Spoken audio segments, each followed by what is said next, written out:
નમસ્કાર કે ન્યૂઝ સાથે હું છું દીપક બોળિયા। તો નજર કરીએ આજની ટોપ હેડલાઇન્સ ઉપર।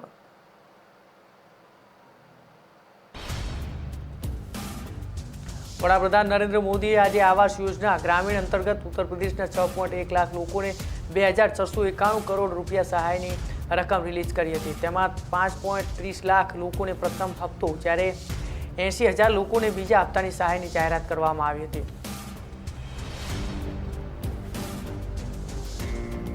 ચીનના વુહાનમાંથી દુનિયાભરમાં કોરોના વાયરસ ફેલાયો હતો। એ પછી ચીને કોરોના પર કાબૂ કરવામાં સફળતા મેળવી હતી।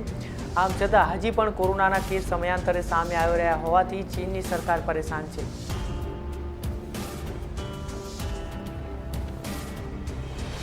જમ્મુ કાશ્મીરમાં સરહદ ક્રોસ કરીને ભારતમાં ઘૂસણખોરી કરાવવાની પાકિસ્તાનની વધુ એક કોશિશને સેનાએ નિષ્ફળ બનાવી છે। ભારતીય સેનાએ કરેલા ફાયરિંગમાં 3 આતંકીઓને ઠારી દેવાયા છે, જ્યારે આ ફાયરિંગ દરમિયાન ભારતીય સેનાના 4 જવાનો પણ ઘાયલ થયા છે।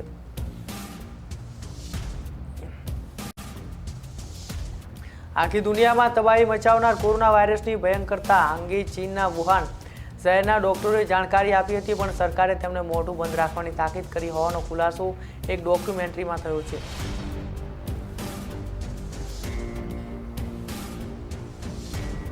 દેશની રાજધાની નવી દિલ્હીમાં પ્રજાસત્તાક દિને ટ્રેક્ટર રેલી કાઢવાના મુદ્દે સુનાવણી કરવાનો સુપ્રીમ કોર્ટે આજે પણ ઇનકાર કર્યો હતો અને કહ્યું હતું કે આ બાબતે દિલ્હી પોલીસે નિર્ણય કરવાનો છે, સુપ્રીમ કોર્ટે નહીં।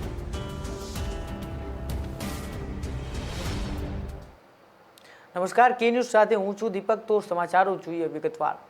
વડાપ્રધાન નરેન્દ્ર મોદીએ આજે આવાસ યોજના ગ્રામીણ અંતર્ગત ઉત્તર પ્રદેશના 6.1 લાખ લોકોને 2691 કરોડ રૂપિયા સહાયની રકમ રિલીઝ કરી હતી। તેમાં 5.30 લાખ લોકોને પ્રથમ હપ્તો જ્યારે 80,000 લોકોને બીજા હપ્તાની સહાયની જાહેરાત કરવામાં આવી હતી। તો મોદીએ યોજનામાં સામેલ 5 લોકો સાથે વિડીયો કોન્ફરન્સ દ્વારા વાતચીત પણ કરી હતી। મોદીએ કહ્યું કે યુપીમાં યોગી સરકાર આવવાની સાથે કામકાજ કરવાની રીત પણ બદલાઈ ગઈ છે। ગત સરકારે લોકોને આવાસ યોજનાનો લાભ થવા દીધો ન હતો। વડાપ્રધાને કહ્યું હતું કે થોડા સમય પહેલા સૂર્ય ઉત્તરાયણ બન્યો છે। આ સમય શુભેચ્છાઓ માટેનો સર્વોત્તમ હોય છે। આવી સ્થિતિમાં ઘર માટેના રૂપિયા મળે તો તેથી સારું શું છે। થોડા દિવસો પહેલા કોરોના માટે વેક્સિનેશનની શરૂઆત પણ થઈ ગઈ છે। દેશમાં નવી સિદ્ધિઓ પ્રાપ્ત થઈ છે। તમારા જીવનમાં નવી ખુશીઓ આવે, હું દરેકને ખૂબ ખૂબ શુભેચ્છા પાઠવું છું।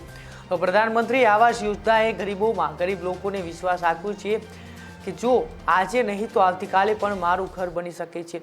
યુપી દેશના તે રાજ્યોમાં સામેલ છે જ્યાં ગામોમાં સૌથી ઝડપી મકાનો બનાવવામાં આવી રહ્યા છે। આજે 2700 કરોડ રૂપિયા એક સાથે 6 લાખ પરિવારોના ખાતામાં ટ્રાન્સફર થયા છે। આજનો દિવસ તમારા બધા માટે મોટો અને શુભ દિવસ છે।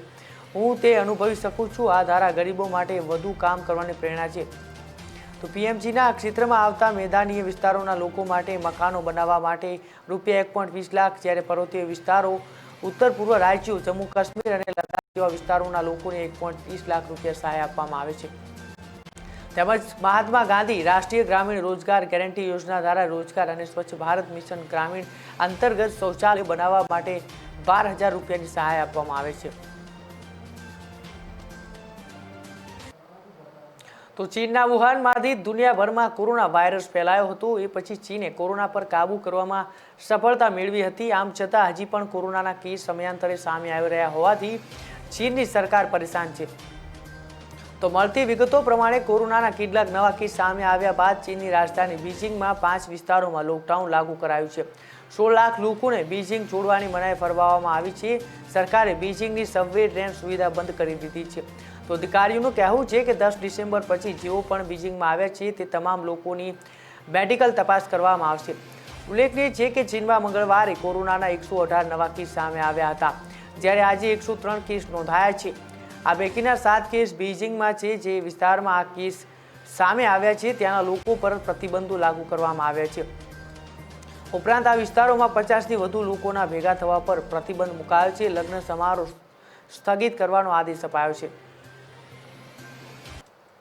તો જમ્મુ કાશ્મીરમાં સરહદ ક્રોસ કરીને ભારતમાં ઘૂસણખોરી કરાવવાની પાકિસ્તાનની વધુ એક કોશિશને સેનાએ નિષ્ફળ બનાવી છે।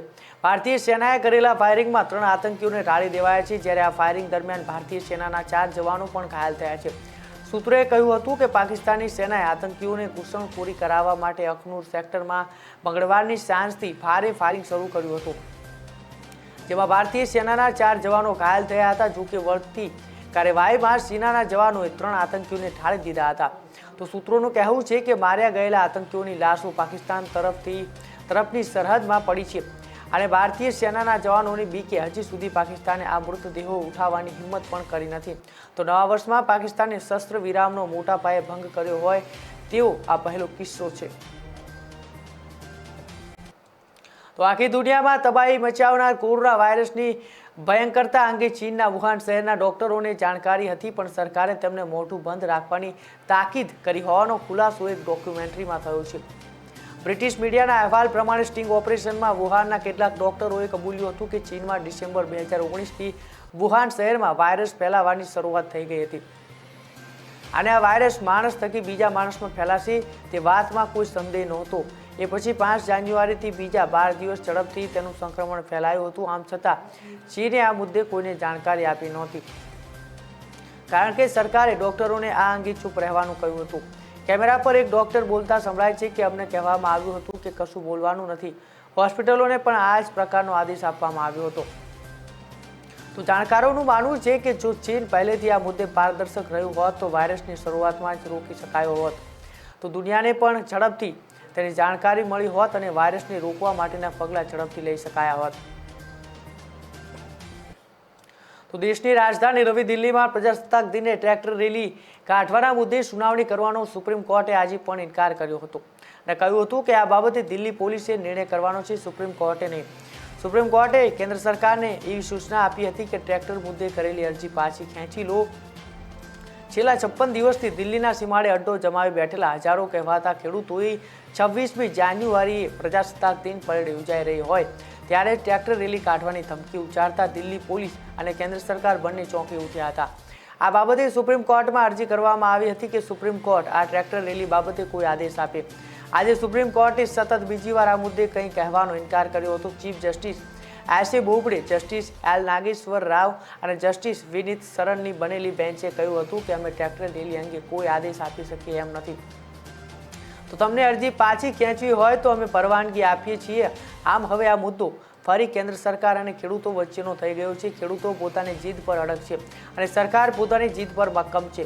તો ખેડૂતોના આંદોલન દરમિયાન 30થી વધુ ખેડૂતો જાન ગુમાવી ચૂક્યા છે. દિલ્હીમાં હાડકા થીજી જાય એવી કાતિલ ઠંડીમાં પણ ખેડૂતો જ્યાં છે ત્યાં અડગ બેઠા છે.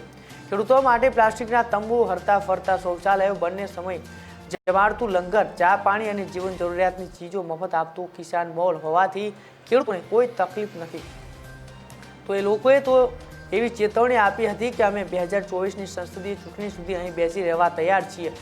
અમારી એક જ માંગણી છે કે સરકારે નવા કૃષિ કાયદા પાછા ખેંચવા. અમને સુપ્રીમ કોર્ટે રચેલી સમિતિ પર ભરોસો નથી. તો કાયદા સુપ્રીમ કોર્ટે નથી ઘડ્યા, સરકારે ઘડ્યા છે. એટલે સરકાર કાયદા પાછા ખેંચે તો અમે બીજી મિનિટે અહીંથી રવાના થઈ જઈશું.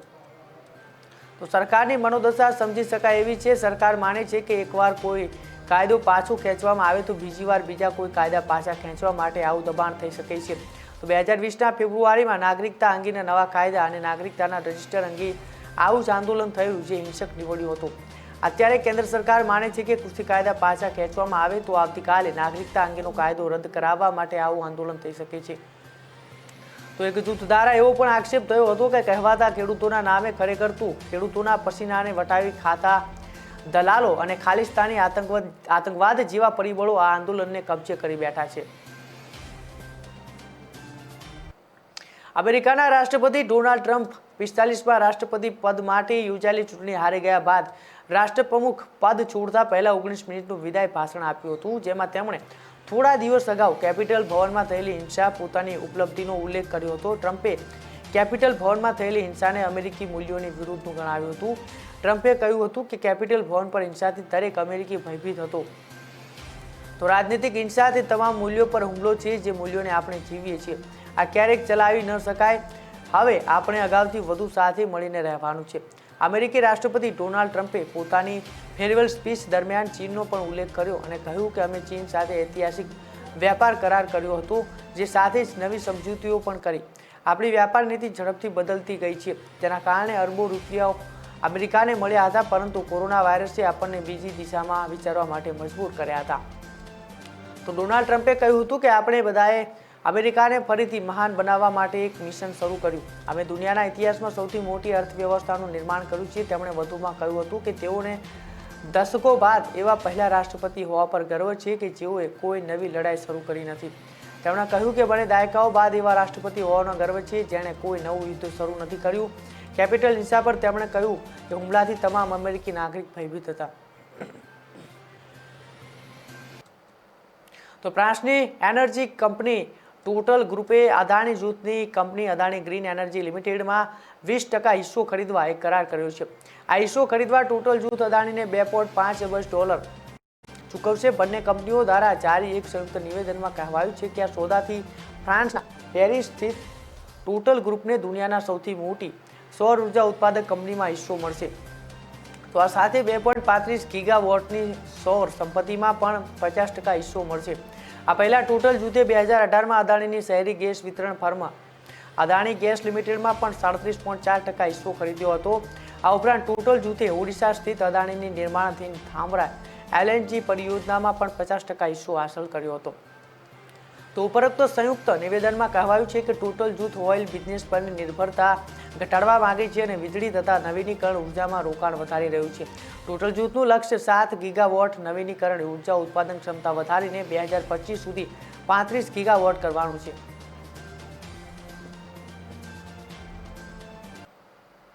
તો કંગના રનૌતે બોલિવૂડ પર બેફામ નિવેદનો આપી રહી છે. વેબ સિરીઝ તાંડવમાં હિન્દુ ધર્મના અપમાન પર કંગનાએ પોતાનો અભિપ્રાય આપ્યો હતો. ત્યારબાદ કંગના ટ્રોલર્સના નિશાને આવી ગઈ છે. આટલું જ નહીં, મીડિયામાં suspend Kangana Ranaut hashtag trend થયા બાદ એક્ટ્રેસે પોતાને બબ્બર શેરની ગણાવી છે. આ પહેલા એક શો મીડિયા પોસ્ટમાં કંગનાએ ચેતવણી આપી હતી કે તે લિબરલ્સનું જીવન મુશ્કેલ કરીને રહેશે. તો કંગનાએ બુધવાર 20 જાન્યુઆરીના રોજ એક પોસ્ટમાં કહ્યું હતું કે લિબરલ્સ પોતાના કાકા જેકની આગળ રડ્યા અને મારું અકાઉન્ટ થોડા સમય માટે પ્રતિબંધિત કરાવ્યું. એ લોકો મને ધમકી આપી રહ્યા છે. મારું અકાઉન્ટ વર્ચ્યુઅલ ઓળખ ગમે ત્યારે દેશ માટે શહીદ થઈ શકે છે, પરંતુ મારું દેશભક્તિનું સ્વરૂપ હંમેશા મારી ફિલ્મમાં જોવા મળતું રહેશે. તમારું જીવન મુશ્કેલ કરીને રહીશ. કંગના અંગે સોશિયલ મીડિયામાં આ ટ્રેન્ડ તાંડવના મેકર્સ અંગે કરેલી પોસ્ટ બાદ થયું છે. તો કંગનાએ શિશુપાલ તથા ભગવાન કૃષ્ણનું ઉદાહરણ આપ્યું હતું. કંગનાએ તાંડવ અંગે કરેલી પોસ્ટ તથા તે ડિલીટ કર્યા બાદથી તે યુઝર્સના નિશાના પર હેશટેગ ઉપર છે. તો કંગના રનૌત હેઠળ 24,000થી વધુ પોસ્ટ કરવામાં આવી છે. ત્યારબાદ કંગનાએ પોતાના અકાઉન્ટમાં પોસ્ટ કર્યું હતું કે દેશદ્રોહી સસ્પેન્ડ કંગના રનૌતને ટ્રેન્ડ કરાવે છે. પ્લીઝ કરતા રહો. જ્યારે તેમણે રંગોલીનું અકાઉન્ટ સસ્પેન્ડ કર્યું ત્યારે હું આવી અને તેમના જીવનને દુઃખી કરી નાખ્યું. હવે જો તેઓ મને સસ્પેન્ડ કરે છે તો હું વર્ચ્યુઅલ વર્લ્ડમાંથી બહાર આવી જઈશ અને તેમને અસલી દુનિયાની અસલી કંગના રનૌત બતાવીશ. તમામ પિતાઓની માતા બબ્બર શેરની તેમણે એવું જણાવ્યું હતું. ભારત અને ઓસ્ટ્રેલિયા અને શ્રીલંકા ઇંગ્લેન્ડ વચ્ચે સમાપ્ત થયેલી ટેસ્ટ મેચ બાદ ઇન્ટરનેશનલ ક્રિકેટ કાઉન્સિલ ICCએ આજે રેન્કિંગ જારી કરી છે.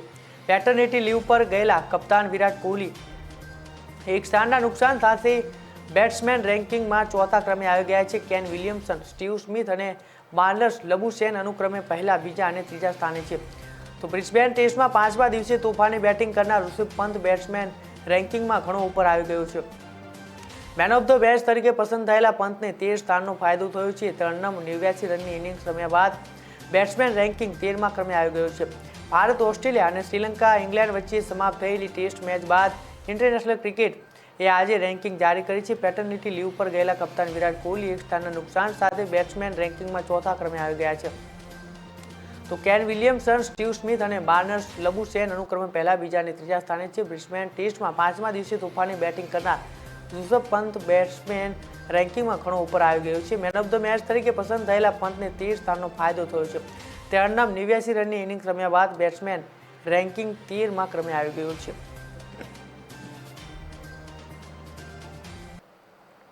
તો રાજકોટના બામણબોર બાઉન્ડ્રી નજીક પંસલ પેટ્રોલ પંપ પાસે મોડી રાતે 3 વાગે બંધ પડેલા ડમ્પર પાછળ આઈસર ધડાકાભેર અથડાતા એકનું ઘટના સ્થળે અને એકનું સારવાર દરમિયાન મોત નીપજ્યું હતું. જ્યારે આઈસરમાં સવાર અન્ય 4 લોકો ઇજાગ્રસ્ત થતા તેમને સારવાર માટે હોસ્પિટલ ખસેડવામાં આવ્યા હતા. અમદાવાદમાં રહેતો મજૂર પરિવાર અમદાવાદથી સામાન ભરી વતન જુજારપુરમાં નવા બનાવેલા મકાનમાં રહેવા આવી રહ્યો હતો ત્યારે મોડી રાતે અકસ્માત થયો હતો. મળતી માહિતી મુજબ અમદાવાદમાં નરોડામાં રહેતા અને મિલમાં નોકરી કરતા કાનજીભાઈ રૂડાભાઈ સેવરાએ લોકડાઉનમાં નોકરી ગુમાવતા તેઓ 6 મહિના પહેલા અમદાવાદથી મૂળ વતન ચોરવાડના જુજારપુર આવી ગયા હતા અને વારસામાં મળેલી જમીન પર નવું મકાન બનાવવાનું શરૂ કર્યું હતું. તો તેમના પત્ની, પુત્ર અને પુત્રી અમદાવાદમાં જ રોકાયા હતા. પુત્ર વિશાલ એમઆર તરીકે નોકરી કરતો હોય તે તથા માતા લીલીબેન સેવરા અમદાવાદ ખાતે જ રોકાયા હતા. એમકોમનો અભ્યાસ કરતી બહેન દીક્ષિતા અને વિશાલના કાકાની દીકરી સાવની ભૂપતભાઈ સેવરા મકર સંક્રાંતિ કરવા અમદાવાદ ગયા હતા. વતન જુજારપુરમાં નવું મકાન બનીને તૈયાર થઈ ગયું હોય. વિશાલના પિતા કાનજીભાઈ અગાઉથી જ અહીં હતા. વિશાલ, તેના માતા, બહેન અને પિતરાઈ બહેન ગઈકાલે રાતે આઈસરમાં સામાન ભરાવી અમદાવાદથી ચોરવાડ આવવા રવાના થયા હતા. આઈસર માળિયા હાટીના બડુરી ગામના સામતભાઈ કરશનભાઈ ગરચર ચલાવતા હતા. અમદાવાદથી સામાન ચડાવતા ઉતારવા માટે એક મજૂર પણ આઈસરમાં બેઠો હતો. ત્યારે બામણગોર પાસે રાત્રે 3 વાગે એક ડમ્પર બંધ ઊભું હતું. ડ્રાઈવરને ન દેખાતા તેની પાછળ આઈસર ધડાકાભેર અથડાતા એના આગળના ભાગનો ભૂકો બોલી ગયો હતો. અકસ્માતમાં વિશાલનું ઘટના સ્થળે જ મોત થયું હતું, જ્યારે સાથે આવેલા મજૂરનું સારવાર દરમિયાન મોત થયું હતું. તો વિશાલ માતા પિતાનો એકનો એક આધારસ્તંભ પુત્ર હતો. બનાવની જાણ થતાં કાનજીભાઈ સેવરા વતન જુજાપુરથી રાજકોટ દોડી આવ્યા હતા. દીકરાના મોતથી પરિવારજનો આઘાતમાં ગરક થઈ ગયા હતા. ઘટનાની જાણ થતાં કુવાડવા પોલીસ સ્થળ પર પહોંચી ગઈ હતી અને આગળની કાર્યવાહી હાથ ધરી હતી. તો ગુજરાત સરકાર દ્વારા તાજેતરમાં અમલમાં મૂકવામાં આવેલા ગુસ્સી ટોકના કાયદા હેઠળ વડોદરામાં પ્રથમ ગુનો નોંધાયો છે. શહેરની માથાભારે બિચ્છુ ગેંગ સામે ક્રાઇમ બ્રાન્ચે ગુસ્સી ટોક હેઠળ ગુનો નોંધીને 12 સાગરીતોની ધરપકડ કરવામાં આવી છે. જોકે ગેંગનો મુખ્ય સૂત્રધાર અસલમ બોડિયો હાલ ભૂગર્ભમાં ઉતરી ગયો છે. માથાભારે ગુનેગારોને સબક શીખવાડવા અને ગુનાખોરી ડામવા માટે રાજ્ય સરકાર દ્વારા ગુસ્સી ટોકનો કાયદો અમલમાં લવાયો હતો. રાજ્યના મોટાભાગના શહેરોમાં માથાભારે શખ્સો સામે ગુસ્સી ટોક હેઠળ ગુના દાખલ કરવામાં આવ્યા છે, પરંતુ વડોદરામાં આ કાયદા હેઠળ અત્યાર સુધી એક પણ ગુનો નોંધાયો ન હતો. દરમિયાન તાજેતરમાં ફતેહગંજ પોલીસ સ્ટેશનની હદમાં વહેલી સવારે મોપેડ પર આવેલા 3 શખ્સોએ ચપ્પુની અણીએ 2 લોકોને લૂંટી લીધા હોવાનો બનાવ પોલીસ સ્ટેશનમાં નોંધાયો હતો. આ બનાવમાં પોલીસે બિચ્છુ ગેંગના માથાભારે હતી સફદર હુસેન, મલેક અહમદ સિદ્દીક, અબ્દુલ સત્તાર મંસૂરી અને ફૈઝલ હુસેન શેખની ધરપકડ કરી હતી. જ્યારે શાહનવાજ ઉર્ફે ચાઇનીઝ બાબા જુલ્ફિકાર અલી સૈયદની શોધખોળ કરવામાં આવી રહી છે. તો વડોદરા શહેરના જોઈન્ટ પોલીસ કમિશનર ચિરાગ કુરોડિયા અને ડીસીપી જયદીપસિંહ જાડેજાએ જણાવ્યું હતું કે બિચ્છુ ગેંગ સામે વડોદરામાં 1998થી અત્યાર સુધીમાં 62 ગુના નોંધાયા છે અને પોલીસે બિચ્છુ ગેંગના 26 પૈકી 12 સાગરીતની ધરપકડ કરી છે અને અસલમ બોડિયાને પકડવા માટે અમે ટીમો બનાવી છે અને તેની શોધખોળ હાથ ધરી છે. ઉલ્લેખનીય છે કે ભૂતકાળમાં અસલમ બોડિયાની બિચ્છુ ગેંગ સામે વડોદરા શહેરના વિવિધ પોલીસ સ્ટેશનોમાં મારામારી, રાયોટિંગ, ખંડણી, લૂંટ, મકાન, જમીન ખાલી કરાવવા જેવા અસંખ્ય ગુનાઓ નોંધાયા છે. ત્યારે બિચ્છુ ગેંગે ફરી માથું ઉચકતા પોલીસ એક્શનમાં આવી હતી. વડોદરા ક્રાઇમ બ્રાન્ચે સરકાર દ્વારા ગુનાખોરી ડામવા માટે નવા અમલમાં મુકાયેલા ગુસ્સી ટોક હેઠળ બિચ્છુ ગેંગ સામે ગુનો નોંધ્યો હતો અને 12 લોકોની ધરપકડ કરવામાં આવી હતી. હાલ બિચ્છુ ગેંગનો મુખ્ય સૂત્રધાર અસલમ બોડિયો ભૂગર્ભમાં ઉતરી ગયો છે.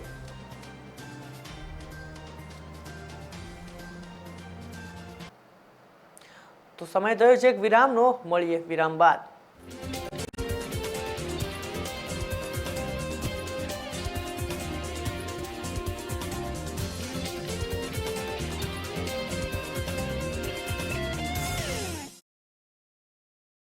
શું ખબર ગુજરાતની? ખબર તો સુખ સગવડમાં શહેરો જેવા થઈ ગયેલા સ્વચ્છ સુંદર ગામડાઓની છે. ગુજરાતમાં હવે અંતરિયાળ જેવું કંઈ નથી. તમામ ગામોને મોટા શહેરો અને હાઈવે સાથે જોડવામાં આવ્યા છે. ખેડૂતો અને યુવાનો વિકાસના રાજમાર્ગે હવે સડસડાટ જઈ શકશે. ગામડાઓમાં રહેતા ગરીબોને પણ હવે હશે પોતાનું ઘર. 2022 સુધીમાં તમામ ઘર વિહોણા અને કાચા આવાસ ધરાવતા પરિવારોને પાક્કું પોતાનું ઘર બાંધી આપવા પ્રતિબદ્ધ છે શ્રી વિજયભાઈ રૂપાણી. રોજીરોટી માટે હવે શહેરો પણ સ્થળાંતર નથી કરવું પડતું. ગામડાઓમાં જ પૂરતી રોજગારીની બાંહેધરી આપે છે આ સરકાર. ગામડામાં હવે ગંદકીનું નામો નિશાન નથી. સ્વચ્છ ગ્રામીણ ભારત અભિયાન અંતર્ગત દરેક ગામડાઓમાં શૌચાલયોના બાંધકામ સાથે ગુજરાત સમગ્ર દેશમાં પ્રથમ. ગામની બહેનોને હવે પાણી સિંચવા દૂર દૂર સુધી જઈને પરિશ્રમ નથી કરવો પડતો. હવે તો ઘર આંગણે જ મળે છે નલ સે શુદ્ધ જલ. સરકારી પ્રાથમિક શાળાઓના બાળકો હવે સ્માર્ટ ક્લાસમાં ભણી રહ્યા છે. ગામડાઓ જોડાયા ઓપ્ટિકલ ફાઇબર નેટવર્કથી. મજબૂત નેતા અને નિર્ણાયક સરકારના નેતૃત્વમાં ગ્રામીણ જીવન વધુ સુખી અને સમૃદ્ધ થયું છે. સુખની ક્ષણો આપતી આવી જ ખબરો સાથે ફરી મળીશું. જય હિન્દ.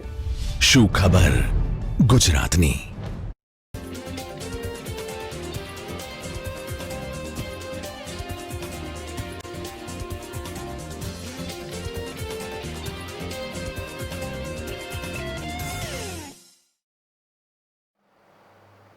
વિરામ બાદ સ્વાગત છે. નજર કરીએ આગળના મહત્વપૂર્ણ સમાચારો પર.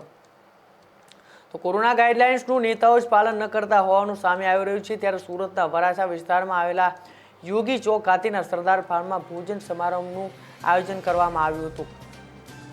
કોંગ્રેસના પૂર્વ કાઉન્સિલર નિલેશ કુંભાણી દ્વારા યોજવામાં આવેલા ભોજન સમારંભમાં બાળકો સહિતના લોકો માસ્ક વગર દેખાયા છે. સોશિયલ ડિસ્ટન્સના નિયમોનો ભંગ કરતા આ ભોજન સમારંભ અંગે પૂર્વ કાઉન્સિલર નિલેશ કુંભાણીએ કહ્યું હતું કે બ્રહ્મ ભોજનનો કાર્યક્રમ યોજવામાં આવ્યો છે, તો અમે ગાઈડલાઇન્સ પ્રમાણે 100 લોકો જમી લે પછી 100 લોકોને જમવાનું કરેલું. ભાજપની જેમ મોટી સંખ્યામાં લોકો એકઠા કર્યા નહોતા, છતાં અમારા પર પણ દબાણ થઈ રહ્યું છે. યોગી ચોક નજીક પૂણા વિસ્તારની હદમાં આવેલા સરદાર ફાર્મ ખાતે પૂર્વ કાઉન્સિલ દ્વારા બ્રહ્મ ભોજનનો કાર્યક્રમ યોજવામાં આવ્યો હતો, જેમાં મોટી સંખ્યામાં લોકો ભોજન કરતા અને લાઇનમાં ઊભા રહેલા દેખાય છે. તમામ લોકો માસ્ક વગર દેખાય છે. એ સાથે પીરસનારા અને ખુદ નિલેશ કુંભાણી પણ લાડવા પીરસતી વખતે માસ્ક વગર જોવા મળ્યા છે. તો પૂર્વ કાઉન્સિલર નિલેશ કુંભાણીએ કહ્યું હતું કે અમે ગાઈડલાઇન્સ પ્રમાણે કાર્યક્રમ યોજ્યો હતો. મર્યાદિત સંખ્યા હતી. ભાજપના નેતાઓની જેમ અમે મેળાવડો કર્યો નહોતો. હિન્દુ સંસ્કૃતિ પ્રમાણે કામ કરી રહ્યા છીએ, પરંતુ એ પણ કરવા દેવામાં આવતું નથી. ભાજપના નેતાઓ કરે તો કોઈ કાર્યવાહી નહીં અને સામાન્ય લોકો પર જ કાર્યવાહી કરવામાં આવે છે. તો ઇન્ડિયન પ્રીમિયર લીગના ફેબ્રુઆરીમાં થનાર મિની ઓક્શન પહેલા હરભજન સિંહનો ચેન્નઈ સુપર કિંગ્સ સાથેની સફર સમાપ્ત થઈ ગઈ છે. પાજીએ ટ્વીટ કરીને આ અંગે જાણકારી આપી હતી. 40 વર્ષીય ઓફ સ્પિનર છેલ્લા 2 વર્ષથી ચેન્નઈ સાથે જોડાયેલો હતો, પરંતુ IPL 2020માં વ્યક્તિગત કારણોસર રમ્યો નહોતો. ગઈ સિઝન કોરોના મહામારીને લીધે UAEમાં રમાઈ હતી. હરભજન સિંહને ચેન્નઈ સુપર કિંગ્સે IPL 2018માં પોતાની ટીમમાં સામેલ કર્યો હતો. તો મુંબઈની ટીમનો ભાગ રહેલા હરભજનની બેઝ પ્રાઇઝ 2 કરોડ રૂપિયા હતી. ચેન્નઈએ તેને બેઝ પ્રાઇઝમાં ખરીદ્યો હતો. ભજીએ CSK માટે 2018માં 13 મેચમાં 7 વિકેટ અને 2019માં 11 મેચમાં 16 વિકેટ ઝડપી હતી. તેણે ટ્વીટ કર્યું હતું કે ચેન્નઈ સુપર કિંગ્સ સાથે મારો કરાર પૂરો થયો છે. આ ટીમ સાથે રમવાનો એક મોટો અનુભવ હતો. સુંદર યાદો અને કેટલાક અદ્ભુત મિત્રો કે જે મને આગામી વર્ષોમાં યાદ રહેશે. Chennai super Kings management staff અને ચાહકોનો આભાર. 2 શાનદાર વર્ષ, ઓલ ધ બેસ્ટ, તેવું હરભજન સિંહે જણાવ્યું હતું. ભારતે ગાબા ખાતે રમાયેલી ચોથી ટેસ્ટમાં ઓસ્ટ્રેલિયાને 3 વિકેટે હરાવી શ્રેણી 2-1થી પોતાના નામે કરી. ટીમ ઇન્ડિયા સતત બીજી વખત ઓસ્ટ્રેલિયામાં ટેસ્ટ સિરીઝ જીતી છે. અંતિમ મેચ પછી ઓસ્ટ્રેલિયાના કેપ્ટન જસ્ટિન લેંગરે કહ્યું, પહેલી વાત, ક્યારેય કોઈ વસ્તુ હળવાશથી લેવી નહીં અને ભારતીયોને તો ક્યારેય ઓછા આંકવા નહીં. ભારતની વસ્તી 1.5 બિલિયન છે. જો તમે તેમની પ્લેઇંગ 11માં છો તો તમે જરૂર મજબૂત ખેલાડી હશો. અમને આ હાર લાંબો સમય ખૂંચશે. તો નોંધનીય છે કે શ્રેણી જીતવી એટલે ખાસ છે, કારણ કે ભારત મુખ્ય ખેલાડીઓની ગેરહાજરીમાં શ્રેણી જીત્યું. કેપ્ટન વિરાટ કોહલી પ્રથમ ટેસ્ટ પછી પેટર્નિટી લીવ પર ગયો હતો. ઈશાંત શર્મા ઇજાગ્રસ્ત હોવાથી પ્રવાસે ગયો નહોતો. મોહમ્મદ શમી, ઉમેશ યાદવ, રવિન્દ્ર જાડેજા, હનુમાન વિહારી ઇજાગ્રસ્ત થયા હતા. તે ઉપરાંત ભારત પ્રથમ ટેસ્ટમાં 36 રનમાં ઓલ આઉટ થયું હતું. આ ટેસ્ટમાં ટીમની સૌથી શરમજનક હાર હતી. તો લેંગરે કહ્યું કે આ શાનદાર સિરીઝ હતી. અંતમાં એક ટીમ હારે છે અને એક જીતે છે. આજે ટેસ્ટ ક્રિકેટ જીત્યું. અમને આ હાર લાંબો સમય પૂછશે. આ જીતનો બધો શ્રેય ભારતને જાય છે. તેમણે અમને પાઠ ભણાવ્યો. તો લેંગરે વધુ ઉમેરતા કહ્યું કે એડિલેડમાં 36 રનમાં ઓલ આઉટ થયા બાદ ભારતે શાનદાર વાપસી કરી. પ્રથમ ટેસ્ટ 3 દિવસમાં હાર્યા છતાં તેમણે હિંમત ન હારી. તેમજ જસપ્રીત બુમરાહ અને રવિન્દ્ર જાડેજા જેવા ખેલાડીઓ ઇજાગ્રસ્ત હોવા છતાં આ રીતે જીતવું મોટી સિદ્ધિ છે. ઋષભ પંતની ઇનિંગ્સના વખાણ કરતા ઓસ્ટ્રેલિયન કોચે કહ્યું કે પંત એક શાનદાર ઇનિંગ્સ રમ્યો હતો. તેની ઇનિંગ્સ જોઈને મને હેડિલેંગમાં બેન સ્ટોકની યાદ આવી ગઈ. પંત નીડર થઈને રમ્યો. તે એક અવિશ્વસનીય ઇનિંગ્સ હતી. તો ટપોટપ બગલાના મોતથી જીવદયા પ્રેમીઓમાં અરેરાટી વ્યાપી જવા પામી. દરરોજ 2 થી 3 બગલાઓના મોત નિપજતા હોવાનું સ્થાનિકોએ જણાવ્યું હતું. તો મૃત બગલાઓના કારણે શ્વાનના પણ મોતથી મામલો ગરમાયો. ત્યારે જીવદયા પ્રેમીઓએ RFOને જાણકારી આપતા વન અધિકારી લાજવાના બદલે ગાજ્યા. પોલીસ ફરિયાદની ધમકી આપતા જીવદયા પ્રેમીઓમાં રોષ ફેલાયો. ચોટીલામાં જીવદયા પ્રેમીઓનો જે રોષ ભભૂકી રહ્યો હતો, આજે તેનો અંત આવ્યો છે.